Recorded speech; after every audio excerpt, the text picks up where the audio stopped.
খবরের অন্তরালের খবর নিয়ে ক্যালকাটা ডায়ালগস থেকে মনোজ দাস বলছি। বাংলাদেশের প্রধান উপদেষ্টা মোহাম্মদ ইউনূস এখন নিউ ইয়র্কে আছেন। জাতিসংঘের সাধারণ অধিবেশনে অংশ নেয়ার পাশাপাশি অবধারিতভাবেই তিনি মার্কিন প্রশাসনের কর্তাদের সঙ্গে কথা বলবেন। বিষয় অবশ্যই বাংলাদেশের আগামী সাধারণ নির্বাচন। এই নির্বাচন এখন যুক্তরাষ্ট্রের সামনে খুবই গুরুত্বপূর্ণ বিষয়। গুরুত্বপূর্ণ এ কারণে যে নির্বাচিত সরকার না এলে মিয়ানমারে দখলদারির জন্য বাংলাদেশে যে হিউম্যান করিডোরের দরকার সেটা আমেরিকার পক্ষে পাওয়া সম্ভব হয় না। চট্টগ্রাম বন্দরের দখল সেটা নেওয়াও সম্ভব হয় না এবং সেন্ট মার্টিনস আইল্যান্ডে নৌঘাঁটি তৈরিটাও হয়ে উঠবে না, কারণ সেনাপ্রধান ওয়াকারুজ্জামান বেঁকে বসেছেন যে নির্বাচিত সরকার ছাড়া এসব সিদ্ধান্ত কেউ নিতে পারে না।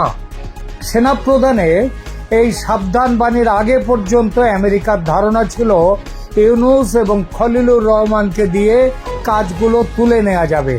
সুতরাং নির্বাচন নিয়ে তাদের মাথা ব্যথা ছিল না। আর ইউনূস ভোট না করে 5-7 বছর থাকলেও আপত্তি ছিল না আমেরিকার। বস্তুত এই ক্ষমতায় রেখে দেওয়ার চোখ দিয়েই ইউনূসকে দলে টেনেছিল আমেরিকা। খলিলুরের নিয়োগও ছিল এই প্ল্যানের অঙ্গ হিসেবে।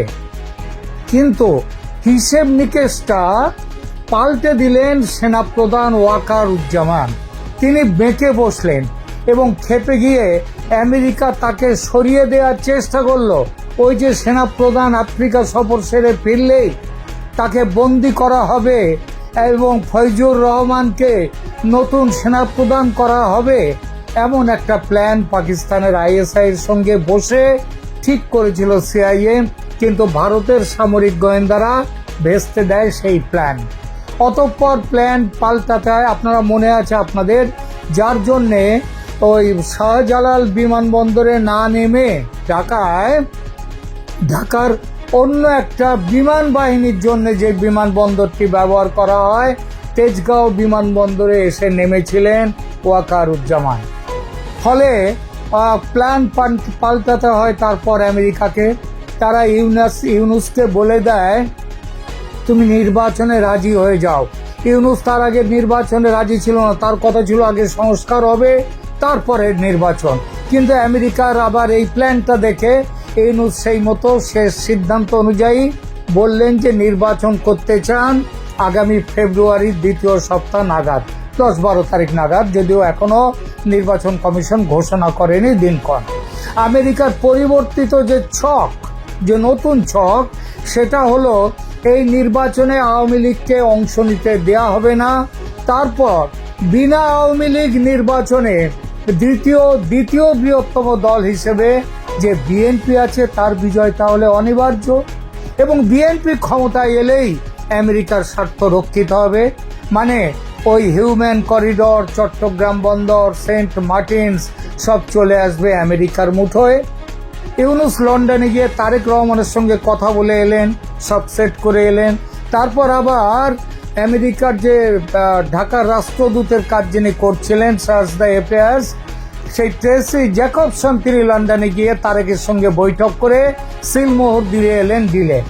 জামাত বিরোধিতা করছে বটে এই ডিলের, কিন্তু জামাতের আর কয়টা ভোট আমেরিকা ভাবলো, এবং আমেরিকার লোকজন তাই ভাবলো। আমেরিকার যারা শাসনকর্তা যারা এসব প্ল্যান বানাচ্ছে, আর এনসিপি দলেও একটা ভাঙন ধরানো গেল। এক দল গেল আমেরিকার পক্ষে, আরেক দল গেল তার বিপক্ষে, চীনের দিকে ঝুঁকলো তারা। সে যা, আওয়ামী লীগ শূন্য মাঠে, বিএনপি তো রয়্যাল বেঙ্গল টাইগার, চিন্তা কি? কিন্তু চিন্তা নিয়ে এলো জাকসুর ছাত্র ইউনিয়নের ভোট। বিএনপি পর্যুদস্ত হয়ে গেল জামানের কাছে, যাকে বলে গোহারান হেরে গেল। এই চললে তো ভোট করেও লাভ নেই। ওদিকে আওয়ামী লীগ জেগে উঠছে, বিশ্ব বিবেক বলতে শুরু করেছে আওয়ামী লীগকে নিয়ে ভোট করতে হবে। বিপদ বুঝলো আমেরিকা, এবার আবার তৈরি করলো নতুন প্ল্যান। সবাইকে ডেকে নাও আমেরিকায়, ভয় দেখিয়ে, লোভ দেখিয়ে, বুঝিয়ে সুঝিয়ে যেভাবেই হোক আওয়ামী লীগ বিরোধী শক্তিকে এক রাখতে হবে। আমেরিকার স্বার্থ পূরণ করতে হবে, নইলে আওয়ামী লীগ জিতে গেলে আমেরিকার স্বার্থ পূরণ হবে না। আর যে সবাই দল বেঁধে আমেরিকায়, তার একটা বড় কারণ কিন্তু এটাও। অন্যদিকে দেখুন, আমেরিকার কাছে দেশের সার্বভৌমত্ব বিকিয়ে দেওয়ার বিরুদ্ধে রুখে দাঁড়িয়েছেন ওয়াকারুজ্জামান। তিনি বিএনপির সঙ্গে যেতে পারেন না এই জন্যেই, কারণ বিএনপি তো ঠিকই করে রেখেছে আমেরিকার কাছে সার্বভৌমত্ব বিসর্জন দিয়ে দেবে। আবার ছেলেবেলায় যতই জামাতের শিবির করে থাকুন না কেন ওয়াকারুজ্জামান, এখনও জামাতকে আঁকড়েই তিনি পড়ে থাকবেন, এমনটা ভেবে নিলে কিন্তু খুব অন্যায় হবে। বাংলাদেশের এই যে ফখরুল ইসলাম আলমগীর, এনার রাজনীতির শুরু তো কমিউনিস্ট পার্টিতে, আজ উনি তারেক রহমানের তল্পি বাহক মোসাহেব হয়ে গেছেন খালেদা জিয়ার। কিভাবে মেলাবেন এই দুটোকে, কমিউনিস্ট পার্টি থেকে বিএনপি? এমনকি দেখুন না, আমাদের ভারতে যে আগমার্কা কমিউনিস্ট বলে পরিচিত, অর্থাৎ সিপিআইএম ছিলেন, নকশাল ছিলেন, তারাও পর্যন্ত অনেকেই বিজেপিতে আসছে, তৃণমূল কংগ্রেসে আসছে। এমন গন্ডা গন্ডা নাম দিতে পারি সিপিএম থেকে, যারা বিজেপিতে এসছে। ওয়াকারুজ্জামানের প্রসঙ্গে ফিরি। বাংলাদেশের রাজনীতিতে আসল ক্ষমতা এখন যার হাতে, তিনি জেনারেল ওয়াকারুজ্জামান। তিনি চাইলে এক মুহূর্তে ইউনূসের সাঙ্গপাঙ্গ সমেত গদি উল্টে জেলখানায় ভরে দিতে পারেন, নতুন সরকার তৈরি করতে পারেন। এখন যা পরিস্থিতি বাংলাদেশের, সেই বিপ্লবীরা তাদের কোমর মেরুদণ্ড সব ভেঙে গেছে, তারা দুর্নীতিতে ডুবে গিয়ে নিজেদের একেবারে শেষ করে দিয়েছে। সুতরাং আর যদি এখন জেনারেল ওয়াকারুজ্জামান ভেঙে দেন এই উপদেষ্টা পরিষদ, নতুন উপদেষ্টা পরিষদ তৈরি করার, কিংবা কেয়ারটেকার গভর্নমেন্ট কিংবা অন্য যে কোনো গভর্নমেন্ট করতে যান রাষ্ট্রপতিকে দিয়ে, তার বিরুদ্ধে কেউ যাবে না। কিংবা রাষ্ট্রপতিকে বরখাস্ত করেও তিনি ক্ষমতার দখল নিতে পারেন। এমনও তো হতে পারে তিনি সামরিক অভ্যুত্থান কেন নিচ্ছেন না, খতিয়ে দেখা যাক বিষয়টা। অধ্যাপক ইউনূস এবং জেনারেল ওয়াকারুজ্জামানের মধ্যে সবচেয়ে বড় দ্বন্দ্বের বিষয়, অন্যতম বড় দ্বন্দ্বের বিষয় ছিল দেশের নির্বাচন। ইউনূস প্রথমে সংস্কার চান, সময় যতই লাগুক না কেন, যতদিন না সংস্কার হবে, সে 5 বছর লাগলেও তাই হবে। কালকে ইউনূস এখানে জাতিসংঘে ভাষণ দিয়েছেন, সেই ভাষণ একটা চ্যানেল তার দিয়েছে তাদের ইউটিউবে। আমি দেখছিলাম কমেন্টগুলো, সেখানে বলছে ইউনূসের একেবারে গুণমুগ্ধ সব, বলছে ইউনূস যতদিন পারেন, সারা জীবন যতদিন বেঁচে থাকবেন, ততদিন তিনি বাংলাদেশের ভার নিয়ে থাকুন, ক্ষমতায় থাকুন। তো যাই হোক, জেনারেল আবার ওয়াকারুজ্জামান এটা চান না, তিনি যত তাড়াতাড়ি সম্ভব সুষ্ঠু এবং অন্তর্ভুক্তিমূলক নির্বাচন চান। অন্তর্ভুক্তিমূলক নির্বাচনের মানেটা কি? মানে হচ্ছে আওয়ামী লীগ ও তাদের জোটকেও নির্বাচনী প্রক্রিয়াতে নিতে হবে, যেটা ইতিমধ্যে আইনি প্রক্রিয়ার দোহাই দিয়ে কেড়ে নিয়েছে বর্তমান সরকার এবং আওয়ামী লীগ। তাদের জাতীয় নির্বাচন কমিশন থেকে তাদের নিবন্ধন বাতিল হয়ে গেছে। অর্থাৎ ইউনূস সরকার স্পষ্টতই সেনা প্রধানের সঙ্গে বিরোধে নেমেছেন এই নির্বাচনের বিষয়ে, আওয়ামী লীগের বিষয়ে।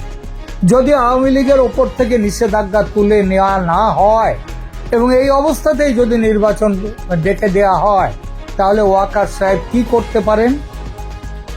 সংবিধান বিশেষজ্ঞরা বলছেন যে জেনারেল ওয়াকারুজ্জামান তাহলে 141 সংবিধানের 141 অনুচ্ছেদ ব্যবহার করে জরুরি অবস্থা ঘোষণার জন্য রাষ্ট্রপতি শাহাবুদ্দিন চুপ্পুকে দৃঢ়ভাবে সমর্থন করতে পারেন।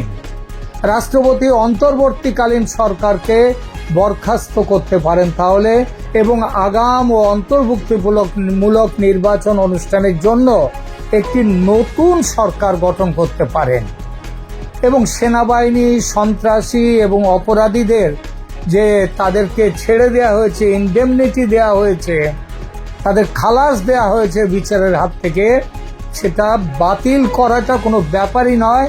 সেটা বাতিল করে অপরাধীদের বিরুদ্ধে কঠোর পদক্ষেপ সেনাবাহিনী নিতে পারে এবং নির্বাচনের জন্য সঠিক পরিবেশ তৈরি করতে আইন শৃঙ্খলা সেটা পুনরুদ্ধার করতে পারে সেনাবাহিনী। কিন্তু এটা সংবিধান বিশেষজ্ঞদের কথা, কিন্তু সামরিক কর্মকর্তারা যারা ওয়াকারুজ্জামানকে চেনেন, জানেন, দেখেছেন এতদিন ধরে, তাদের বক্তব্য যে একেবারে প্রয়োজন না হলে ওয়াকারুজ্জামান এই ধরনের বিকল্প এড়িয়ে যাবেন, অর্থাৎ তিনি সরাসরি ইউনূস সরকারকে বরখাস্ত করার দিকে যাবেন না। তিনি সেনাবাহিনীর ভেতরে এবং বাইরে আলোচনার মাধ্যমে সমস্যার সমাধান চান। তিনি তার কর্মকর্তা এবং অন্যান্য নির্ভরযোগ্য ব্যক্তিদের সাথে পরামর্শ না করে তাড়াহুড়ো করে সিদ্ধান্ত নেবেন না, কারণ তিনি ঐকমত্য চান। একজন কর্মরত সেনা অফিসার কথা বললেন। কিন্তু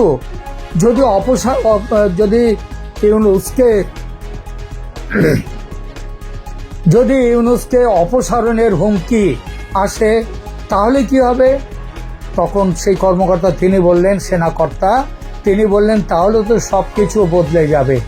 জেনারেলের অধীনে দায়িত্ব পালন করা একজন প্রাক্তন কর্নেল তিনিও বললেন যে যদি তিনি মনে করেন, মানে ওয়াকারুজ্জামান যদি মনে করেন যে তাকে পদচ্যুত করার জন্য একটি শক্তিশালী ষড়যন্ত্র চলছে, তবে তিনি দৃঢ় পদক্ষেপ নিতে বাধ্য হবেন, তার আগে নয়। সম্প্রতি আফ্রিকা থেকে ফিরে আসার পর সেনাপ্রধান কারো নাম উল্লেখ না করে বা দোষারোপ না করে সতর্ক করে দিয়েছিলেন। একটা কথা তার মধ্যে খুব উল্লেখযোগ্য ছিল। তিনি বলেছিলেন, দয়া করে আমাকে এমন কাজ করতে বাধ্য করবেন না যা আমি করতে চাই না। এটা ছাত্র নেতাদের এবং তাদের সমর্থন করছে যারা যে উগ্রপন্থীরা, তাদের উদ্দেশ্যে এই কথাগুলো বলেছিলেন তিনি যার কথা বলেছিলেন, আরও বলেছিলেন আমাকে খুব বেশি চাপ দেবেন না। এই মুহূর্তে জেনারেল ওয়াকারুজ্জামান সেনাবাহিনীর মধ্যে তার অবস্থান অনেকটা শক্ত, সুসংহত করেছেন।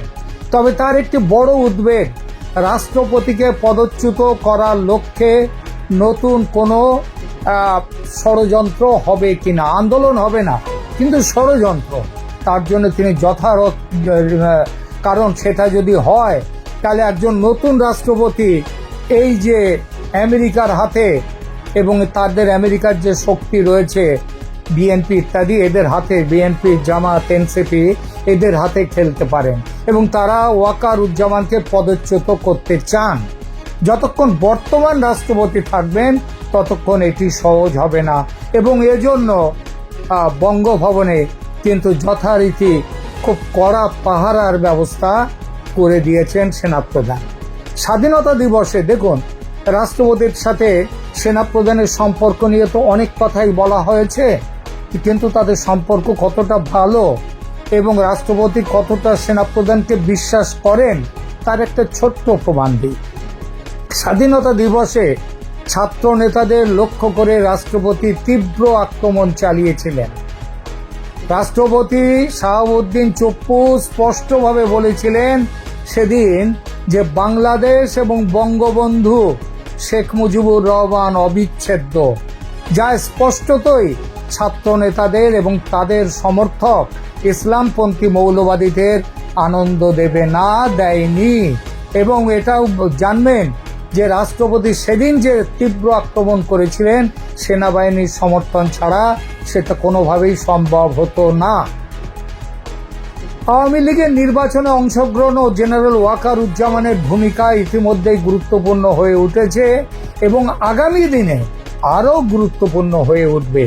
আওয়ামী লীগের নির্বাচনে অংশগ্রহণের সম্ভাবনা, মনে রাখবেন, দিন দিন বাড়ছে। আন্তর্জাতিক চাপ, দেশের মধ্যে তো আওয়ামী লীগের যারা কর্মী সমর্থক তাদের যে ঝটিকা মিছিল, তাদের আন্দোলন তো আপনারা দেখছেনই, কিন্তু তার সাথে আছে আন্তর্জাতিক চাপ, ভারতের চাপ এবং এই উপমহাদেশে আমেরিকার বিরোধিতা করার যে লাইন, সেটাও চীনকে বাধ্য করবে আওয়ামী লীগের পক্ষে অবস্থান নিতে। আর স্বয়ং সেনা প্রধানকে দেশের সার্বভৌমত্ব রক্ষায় আওয়ামী লীগের পক্ষে দাঁড়ানো ছাড়া বিকল্প নেই। জেনারেল ওয়াকারুজ্জামান ইতিমধ্যে স্পষ্ট করে দিয়েছেন তিনি কি চান। জেনারেল ওয়াকারুজ্জামান মুক্ত, নিরপেক্ষ, free, fair and inclusive election, মুক্ত, নিরপেক্ষ ও অন্তর্ভুক্তিমূলক নির্বাচনের পক্ষে দৃঢ় অবস্থান নিয়েছেন। তিনি বলেছেন যে দেশের রাজনৈতিক স্থিতিশীলতা কেবল নির্বাচিত সরকারের মাধ্যমেই তার সেই স্থিতিশীলতা আনা সম্ভব, অনির্বাচিত সিদ্ধান্ত গ্রহণকারীদের মাধ্যমে নয়।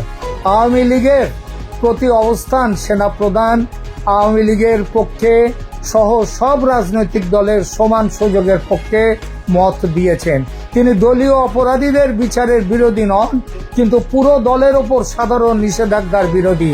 আওয়ামী লীগের মধ্যে যারা কোনো দুর্নীতি করেছে, যারা অন্যায় করেছে তাদের বিচারক, কিন্তু তিনি সাধারণ নিষেধাজ্ঞার বিরোধী। এই যে রাজনৈতিক লাইনটা, এটা পুরোপুরি ভারতের লাইনও বটে।